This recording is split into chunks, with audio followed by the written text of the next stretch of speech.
எல்லாருக்கும் வணக்கம். MS natural farm. நம்ம போன வாரம் திருக்கடையூர் கோயில் வாசலில் ஹனி சேல் பண்ணியிருந்தோம்.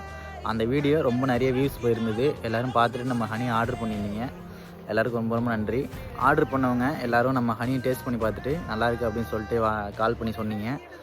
கால் பண்ணி சொல்கிறது மட்டும் இல்லாமல் நம்ம வந்து ஒரு வீடியோவோ அப்படி இல்லைன்னா ஒரு வாய்ஸ் மெசேஜாவது நம்ம வாட்ஸ்அப்பில் வந்து சென்ட் பண்ணுங்கள். அந்தமாரி அனுப்பிச்சிங்கன்னா நம்ம வீடியோ போடுறதுக்கு கொஞ்சம் யூஸ்ஃபுல்லாக இருக்கும். தொடர்ந்து இந்தமாரி சப்போர்ட் பண்ணுங்கள். நான் நினச்சி கூட பார்க்கல அந்த வீடியோவில் வியூஸ் போவோம் அப்படின்ட்டு. நம்ம வீடியோ பார்க்குற எல்லா நண்பர்களும் நம்ம இன்ஸ்டாகிராம் சேனலை ஃபாலோ பண்ணுங்கள். நன்றி, வணக்கம்.